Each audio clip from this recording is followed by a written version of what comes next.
Good morning. My name is Mark Baldassare, and I'm President and CEO of the Public Policy Institute of California. Thank you for joining us today.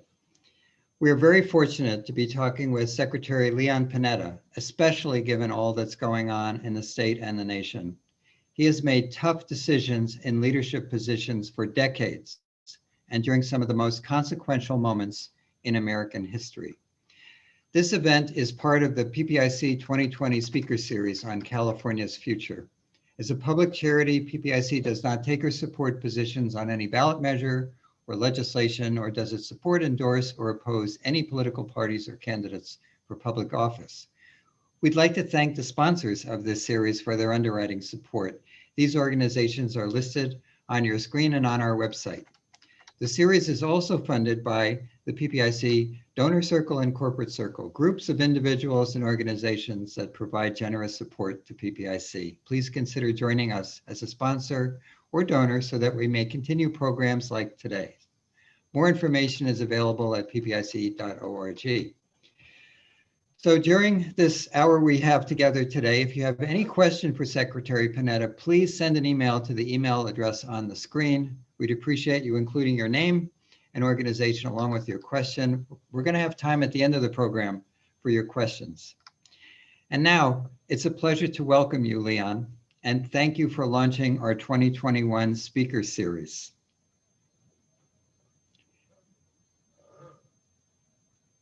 I'm going to start by asking you to think back to your own experience. Hello, Leon. How are you?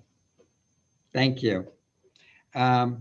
I'm not hearing your audio right now. There we go. How's that? Fantastic. Welcome. Thank you for launching our Speaker Series. I'm going to start out by asking you to think back to your own experiences in the White House and offer your advice and perspective about the leadership transition that's underway. You know, it's been less than a week since President Biden took office. So from your perspective, what are one or two of the most important things for the new administration to achieve in the first couple of months? Well, first of all, thank you. And thanks to PPIC as a member of the board. I really respect the great work that you and all of those associated with PPIC do. I think it's incredibly important in terms of trying to find the right policies for the future, not only in the state, but in the country as well. So thank you for what you do, Mark. You know, this is obviously a challenging time. I don't have to say that, with a country that is confronting a number of major crises. So for a new president, I think it's very important, first of all, to try to make sure you're getting your team around you, which means getting your White House team. And I think Joe Biden's done a pretty good job of trying to get his White House team in place. And then trying to obviously get your cabinet officials in place as well. And some of the major cabinet positions are on their way to being approved. Some have been approved. And hopefully you can get most of your major departments and agencies, get people in place so that you have your team in place to be able to deal with the challenges that you're going to face. Secondly, and again, Joe Biden has done this. He really has created a major focus on probably the greatest crisis we confront right now, which is COVID-19, and trying to develop as quickly as possible a national strategy, which has been lacking in dealing with COVID-19 for the last number of months. We've never really had a national strategy. States and local governments have pretty much been on their own. And as a result, we've had mixed performance in terms of dealing with COVID. I think Joe is trying to get his arms around that, get his arms around vaccine distribution. And in addition, obviously, he's issued a number of executive orders kind of trying to distinguish his administration from the prior administration. Those are important, but they won't replace, frankly, getting the legislation that needs to be done. And that brings me to the last point, which is that Joe is going to have to build a coalition in the Congress of Republicans and Democrats, both in the House and the Senate, to be able to work with him to get some of his major legislative goals achieved. It's not going to be easy. We've been through a lot of dysfunction in Washington. We've been through a lot of polarization, a lot of partisanship. But Joe Biden, I think, intuitively, because of his experience as a senator, he understands the nature of what's necessary in order to govern.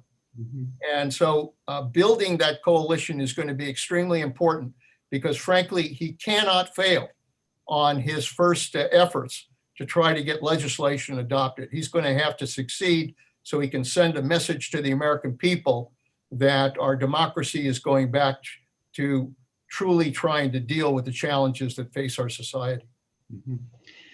I'd be interested in your reactions when you were watching the inauguration, as we all were last week, about the call for unity, and particularly at this time, and the way it was described by Joe Biden. What's that, particularly in the context of all the talk about the stolen election beforehand, the gridlock that we've seen over the last few years?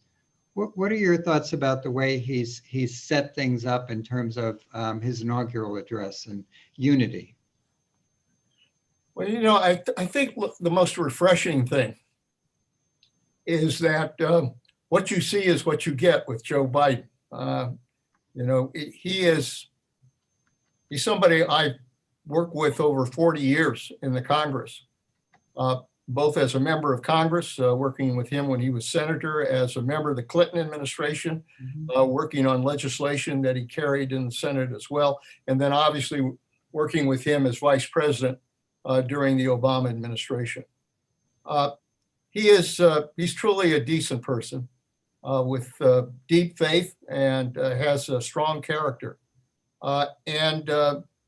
He's truly interested in trying to heal this country from what we've been through these last 4 years and frankly beyond.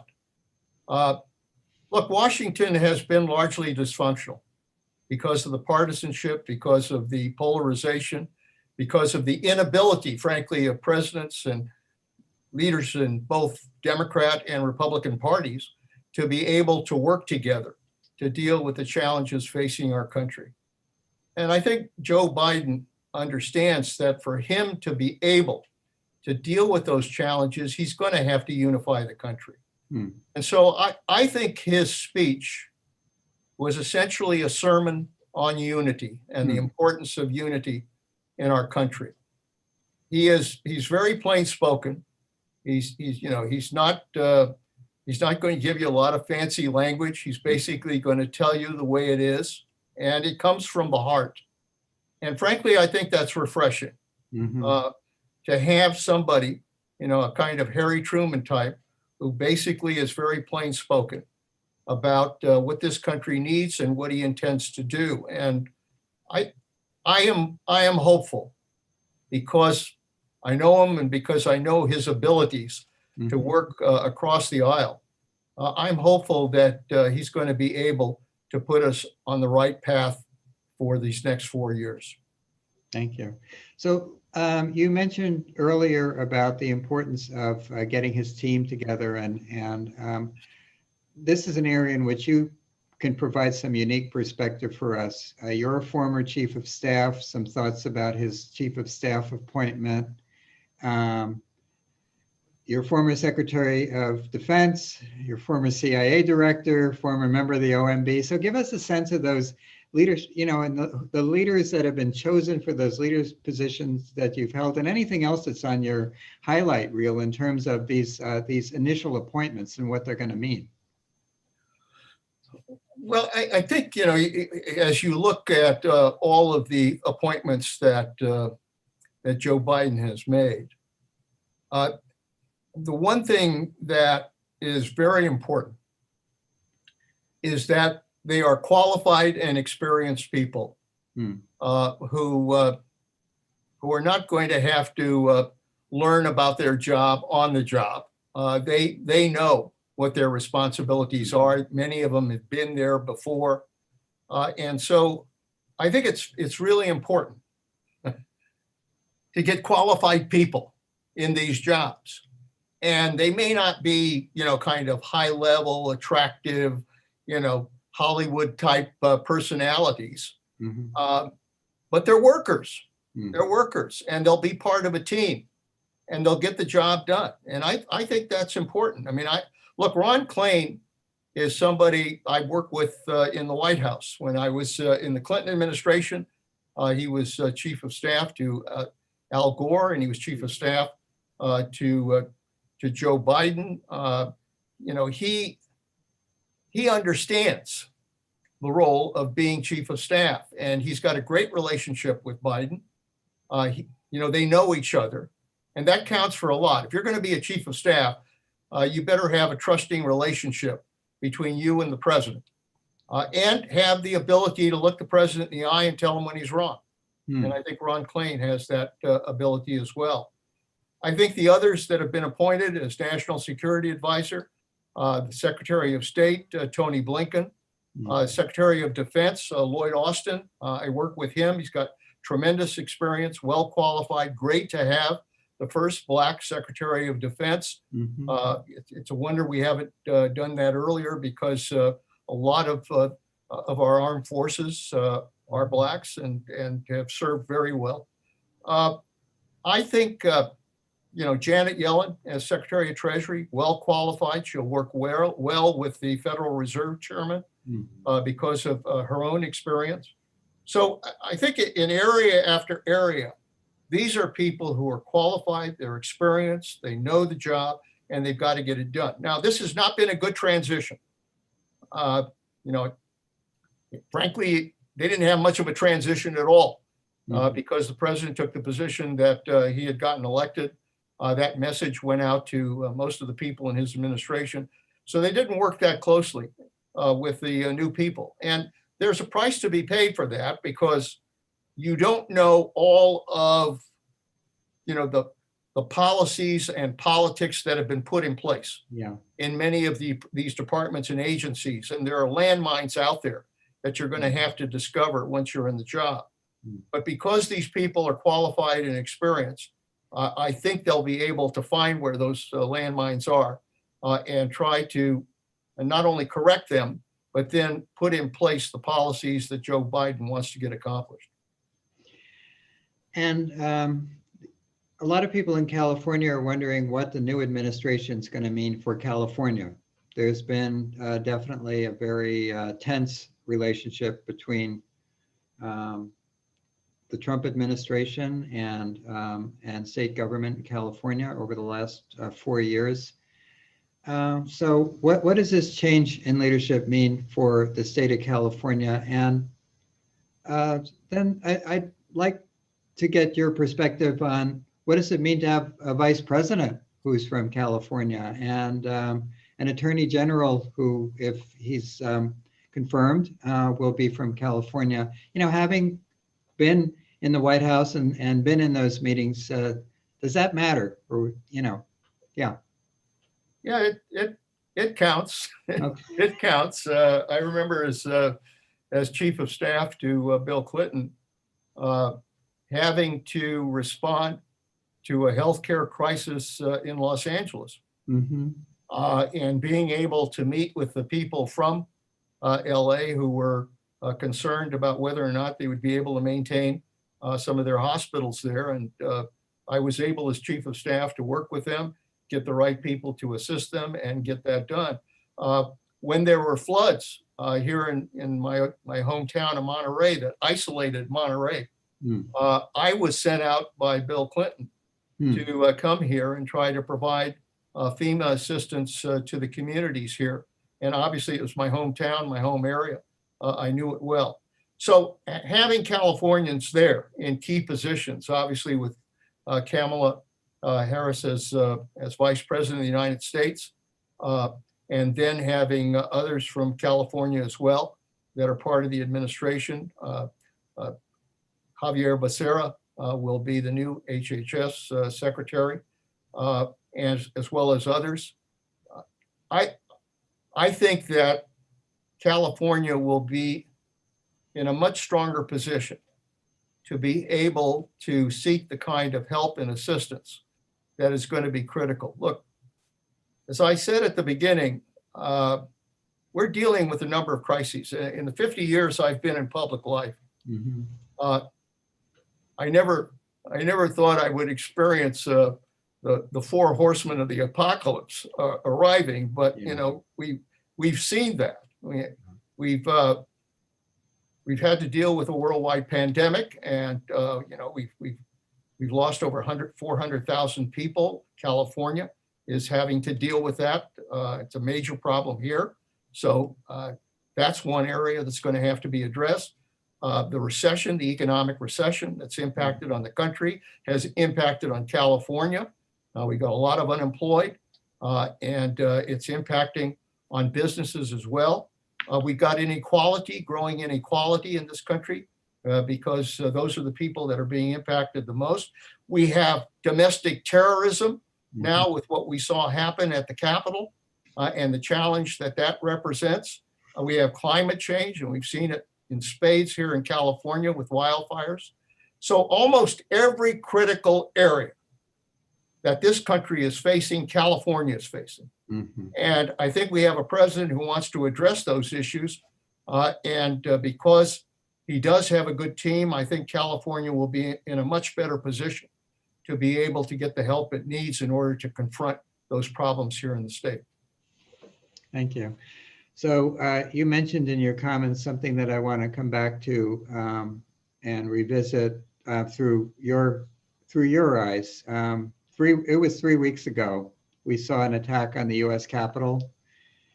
It was so horrifying on so many levels. And you were quoted around that time as saying, "This is, in the over 50 years of public service life, without question, the most disturbing day in my life." So you were a former congressman. You're the father of Congressman Jimmy Panetta. Take us through your thoughts as you watch the events on January 6th. Oh, I got to tell you, Mark, that really was a very disturbing day for me, from a number of angles. I mean, first of all, you could see it coming. Having been in intelligence, having been at the Department of Defense, it didn't take, you don't have to be a rocket scientist to see the chemistry that was coming together on that day, particularly with the president, President Trump, speaking to this mob, largely made up of extremist groups from the far right, violent groups, and I can tell you almost immediately when I was watching after the president had spoken, I was watching the Capitol, and I saw people from this mob on the grounds of the Capitol. And my first question was, what the hell is going on? Mm-hmm. Why isn't there greater security? Mm-hmm. Knowing full well that this was a mob that had the potential to turn violent, as it did. And we should have had, frankly, the National Guard in place prior to what happened, forming a human shield around the Capitol to make sure that it would not be breached. Mm-hmm. None of those preparations were made. There was a lot of underestimation about the level of threat that they posed, and we paid a price for that. And suddenly, when that mob attacked the Capitol and took over the Capitol and was running through it, we had a president who wasn't even taking any action to deal with it.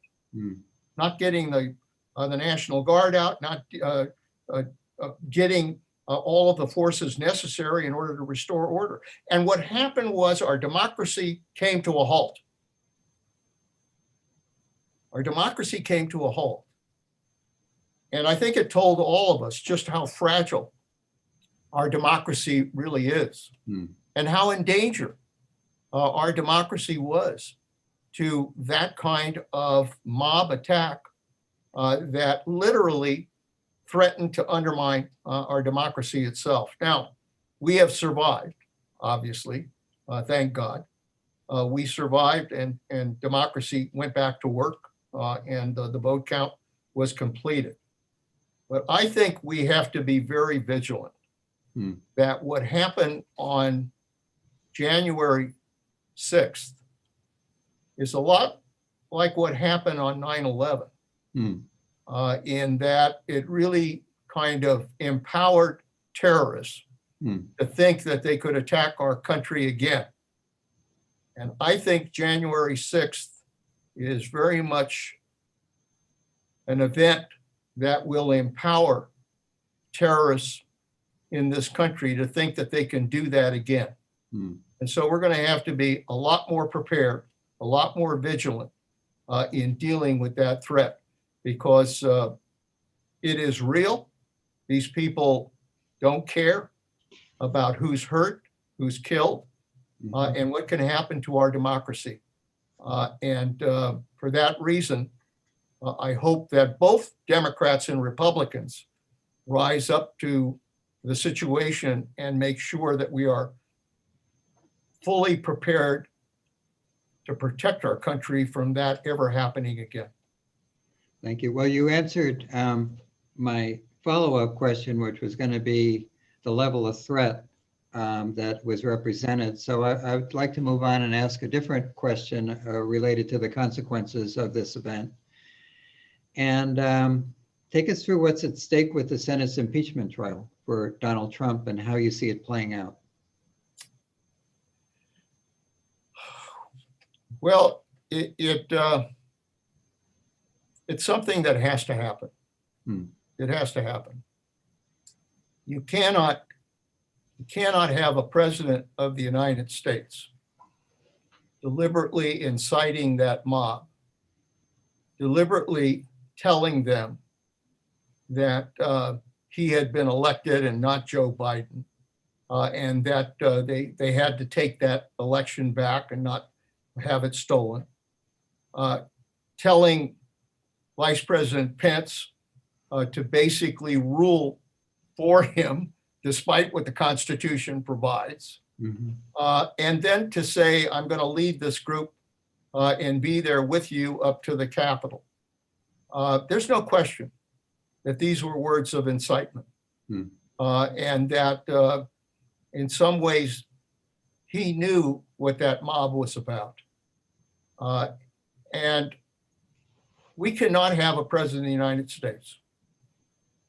We cannot have a president of the United States that commits sedition and tries to have a mob basically take over the Capitol of the United States and bring our democracy to a halt. So because of that, we do need to have a trial. We do need to go through the impeachment process. We do need to be able to present the case against the president. I think it's a clear-cut case, but we need to present it. And the senators, very frankly, ought to put aside their politics, listen to the evidence. They'll all vote their conscience. I understand that. But this is extremely important that presidents be held accountable for that kind of action. We cannot just walk away from it. We can't just excuse it. We can't just say, well, he's out of office, so he doesn't have to pay a price for sedition. I think that's wrong. We have got to go through the trial. We've got to present it. And hopefully senators will understand that history will look at them and determine whether or not they held this president accountable. That's going to be the ultimate test of whether our democracy can really respond to this kind of crisis. And our new California U.S. Senator Alex Padilla, I saw him quoted in the paper saying that he thought that the senators could walk and chew gum, that they could, do the trial and go along with the business of confirmation, passing new bills. Do you think it's going to be a big distraction, or is it going to throw things? I understand it needs to be done, but what will time be lost? Well, look, there's no question that it's going to get some attention, and it will detract from some of the things that Joe Biden wants to get accomplished. Even though, yes, they can walk and chew, the problem is that, on the Senate floor, particularly when you have a trial going on, it's not easy to simply shut it down and then turn your attention elsewhere, because it'll impact on whatever issues you're taking up just by virtue of going through that trial.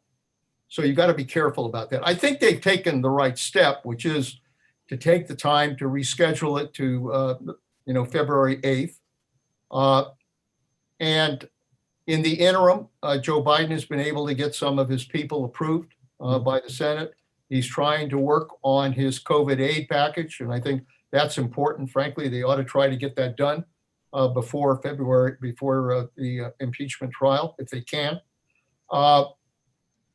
And my view is that this impeachment trial is going to take less time than what we saw before, just by the nature of the evidence that's there and the case I think that can be made.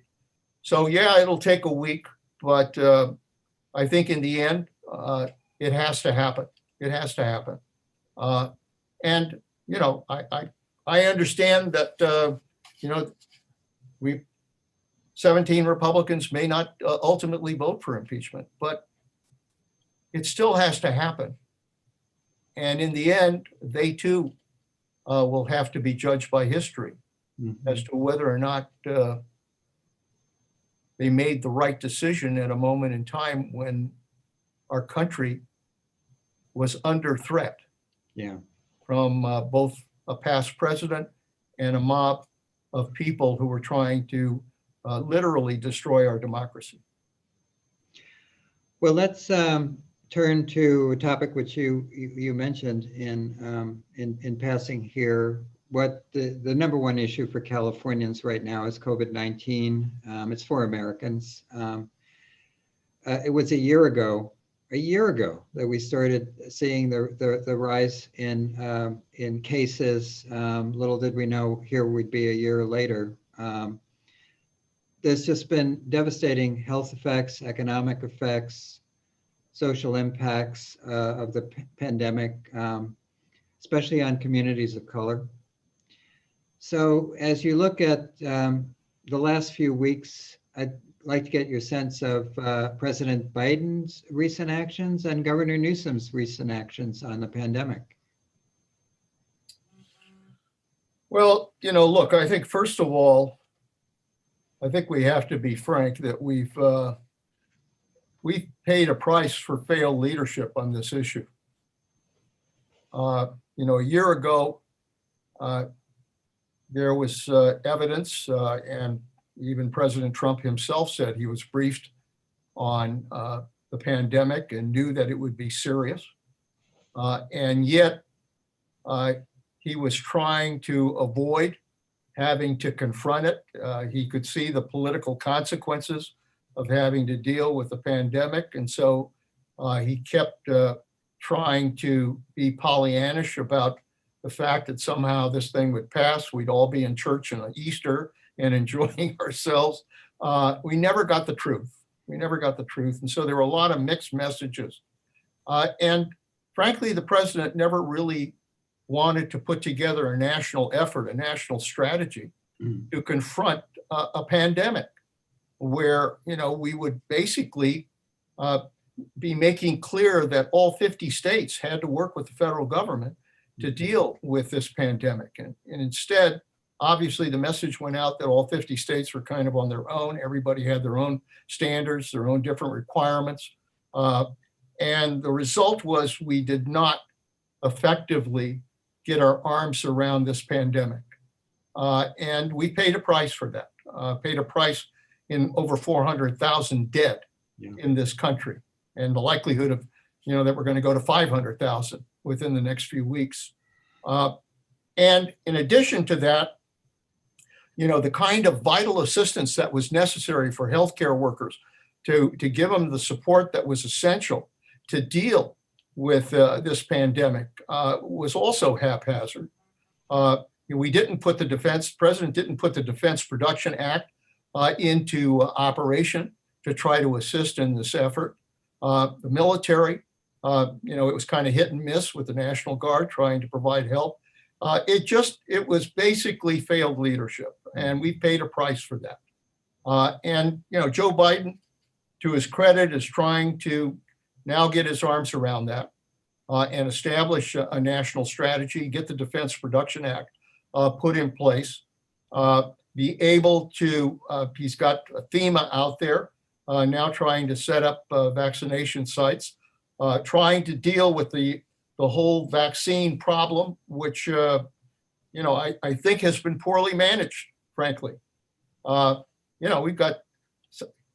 We've distributed vaccines, but it's a mixed bag in terms of different states and how they've been able to get the vaccine. Some have done a great job getting it out to their people. Some have not. We haven't got the supplies, frankly, that we need in order to be able to meet the requirements. So it's been poorly managed. Now we've got a president who wants to put his arms around that, better manage it. He said, we want to do 1.5 million, I guess, every day. And that would be almost 150 million, I guess, rather than 100 million in the first 100 days. So he's trying to increase that. Let's hope that we can put that in a better path. We need the management. We need the dedication. We need, frankly, a national effort here. We've had so much polarization in this country, where some states are looking at others and say, to hell with you, we're going to handle it our own way. And look, I respect states' rights. They are the ones that obviously have responsibility. But we are America, and we've all got to be able to be unified in this effort. Because frankly, with these variants on the COVID virus that we're seeing now from South Africa and Brazil and elsewhere, it wouldn't take much to have these variants suddenly create new surges within our country. And then we'll have to develop another vaccine or some kind of booster shot in order to try to deal with that. So this is not over. This is not over. And I think it is very important that both the federal and state governments come together, create a unified strategy to make sure that we are going to defeat COVID-19. We're not there yet. So take me through where we are in California in terms of our governor, our state and local government leaders. Are they doing what's needed to balance public health and economic well-being, recognizing that they've been at a disadvantage, but still, are they doing what needs to be done, the best possible job they could do? Or what do you think needs to change in California? I think the governor has done the best he can with a very difficult situation.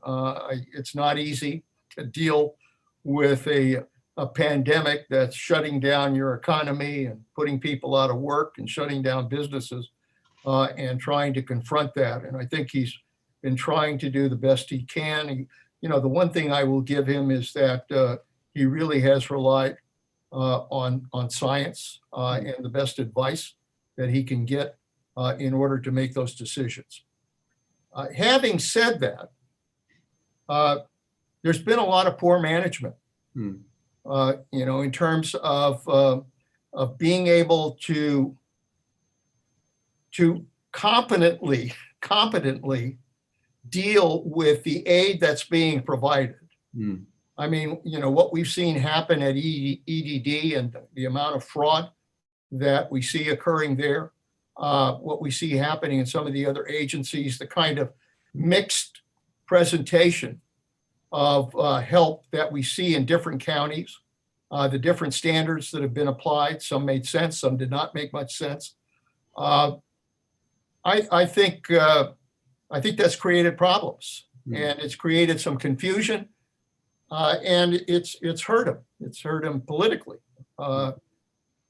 Having said that, I also believe that he knows what needs to be done.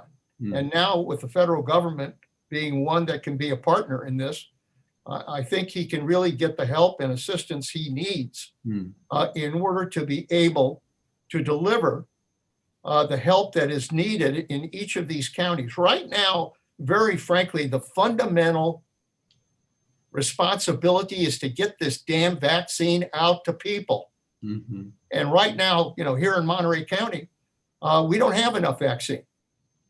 We've done some healthcare workers. We've done, obviously, people that are serving, in the hospitals, but we're not even close to dealing with people in the so-called Tier 1B group, those, over 70. We haven't even begun to really hit that. We have got to get this vaccine out ASAP. It is the key to getting our state back on track. It's the key to defeating COVID. And I think every effort ought to be made to make sure that we are getting that vaccine out and that we are transparent with the state as to what's happening, whether it, to tell the truth about what is taking place, both the good news and the bad news. And I think if we can do that, particularly now that all of California is purple and we sure as hell don't want to go back, I think we are in a good position where if the state can provide strong guidance, strong management, competent delivery of the needs that each of these counties need, I think California can be on the way to beating this thing. How concerned are you about the public distrust of the vaccine, and what can be done about it? And in our polling, we found particularly there were racial and ethnic differences, and not everybody trusts it. What can we do about that? You're talking about taking the vaccine. Yeah, some people say, I don't trust this. No, as you know, Mark, I often say to the students here at the Panetta Institute that in our democracy, we govern either by leadership or crisis. Yeah. If leadership is there, we can avoid crisis. But if leadership's not there, then we will deal with things through crisis. And the problem is when we do that, there's a price to be paid. And the price is we lose the trust of the American people in our system of governing. And right now, there's a lot of suspicion. Yeah. Because we've had, so much dysfunction. There's a lot of concern about, are they really getting the truth? Does this stuff really work? Am I going to do that? And I think Joe Biden's challenge is going to be to make very clear to the American people that this is the most important tool we have to be able to get our country back on the right track for the future. We've got to defeat COVID. There's no alternative here.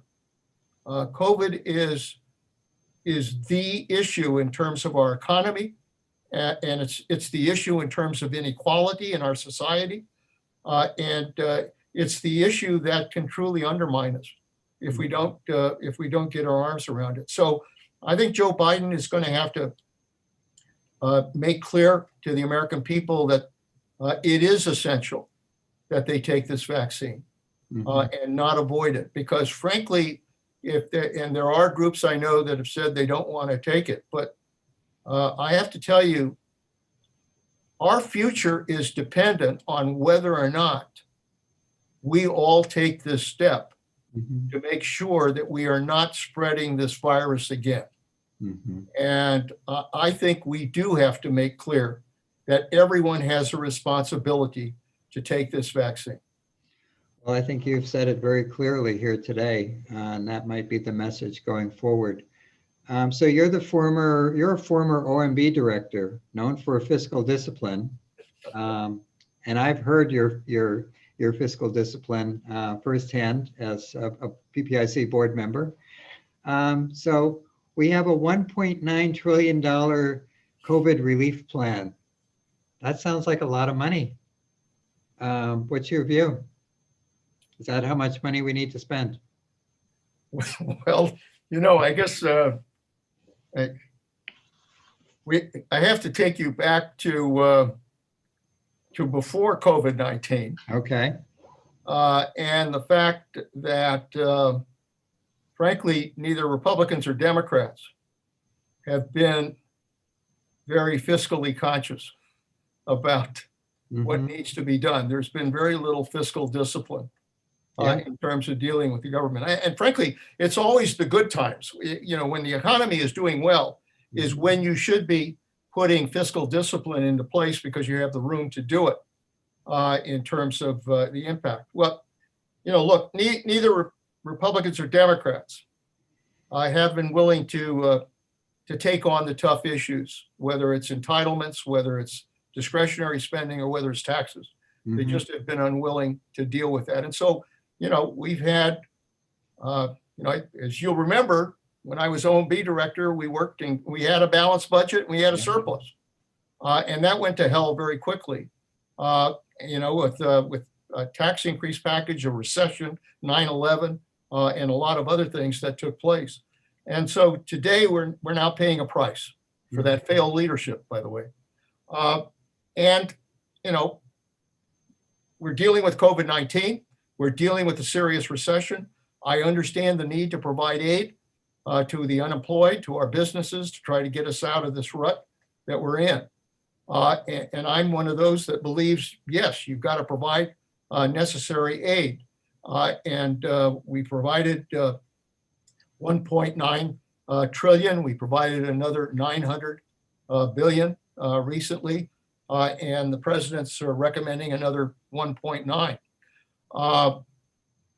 Look, I think that the president and members are going to have to look at this closely.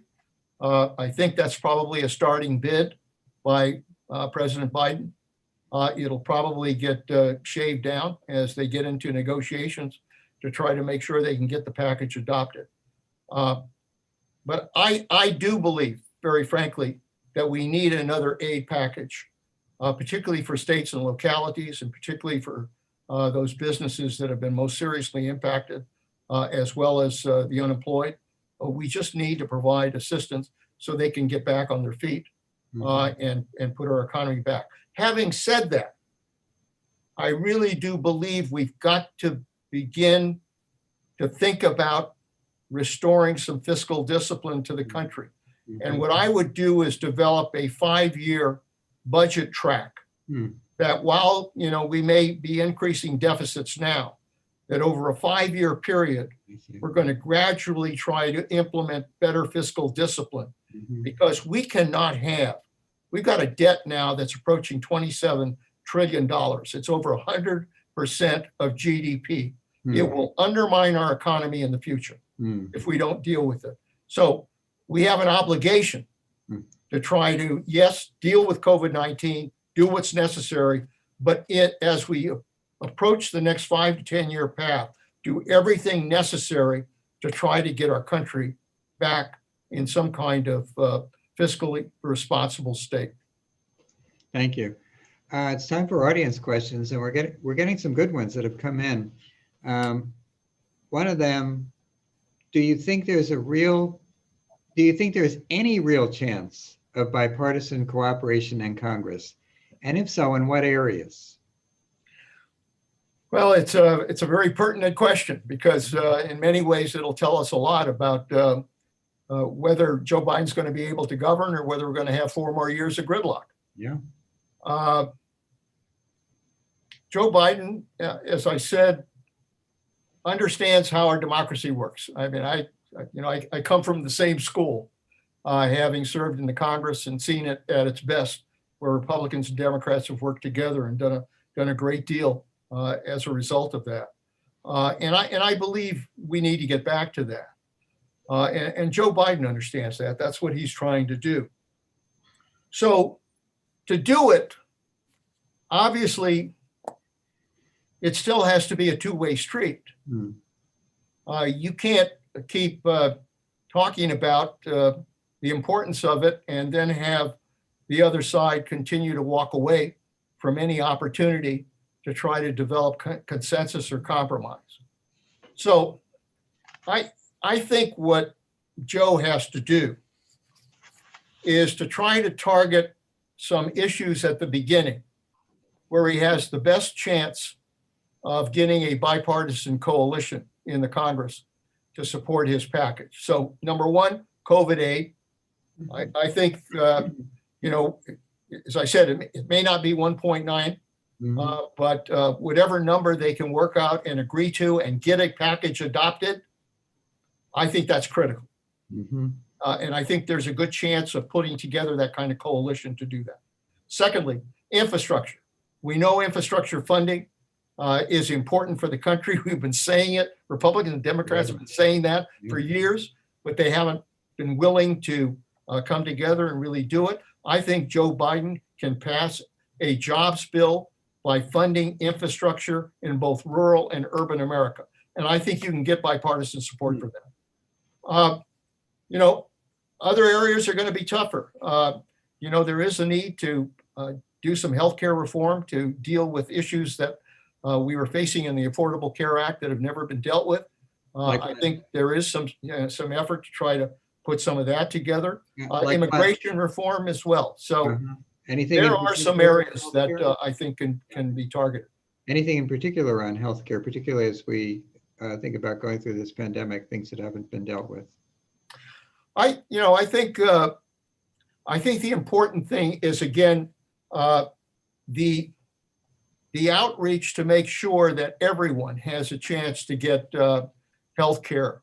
The Affordable Care Act has provided a good opportunity, but we still have literally millions of people who don't have health care. We've got to find a way to reach out to them, whether it's through Medicaid, whether it's through some kind of Medicare for all kind of approach. There's got to be a way to try to deal with that. There's got to be a way to try to make sure that we have some cost control as we implement these programs and make sure that we are funding those areas effectively in delivering healthcare. We have to do a lot with pharmaceuticals because of the cost, and we've got to be able to improve the technology and the information base in the healthcare area. All of that can be part, I think, of a comprehensive package. What about immigration? What about racial justice, police reform issues? See any possibilities around that? I know a lot of people.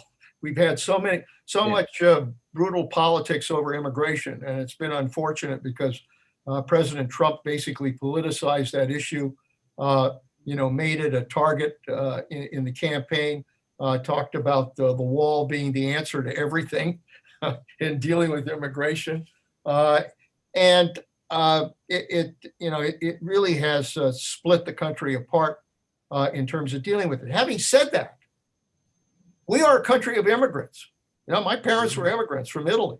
We're not going to change the United States of America. Just look around, folks. Just look around. This is a diverse country made up of immigrants from across the world.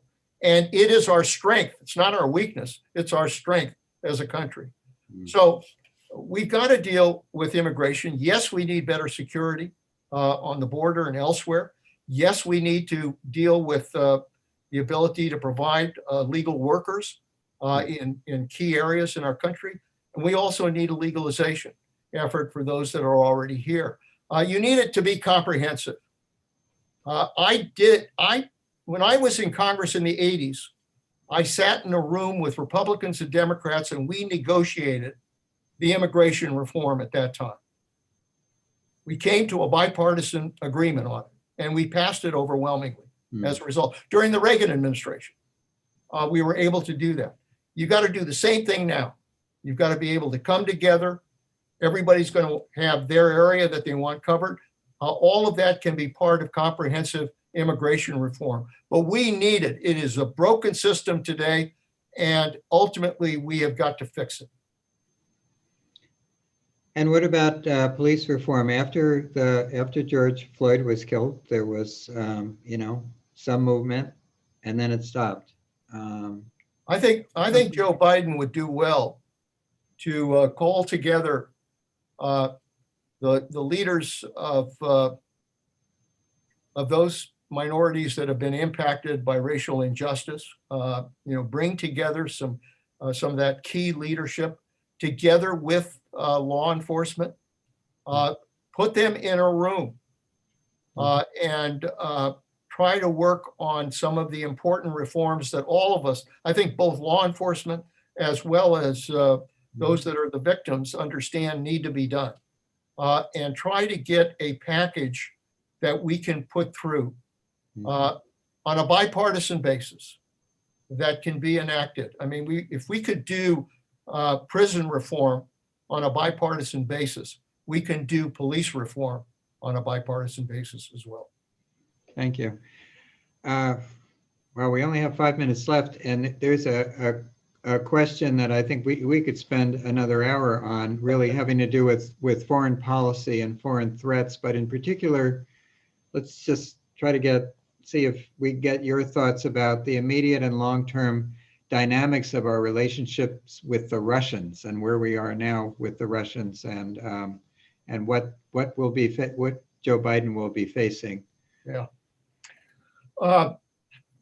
First of all, Joe Biden understands the United States' role as a world leader. And he has made clear that we're going to reassert that role, as opposed to the position in the last administration of withdrawing from the rest of the world, undermining our alliances, empowering our adversaries, and basically trying to hide in an America First mentality.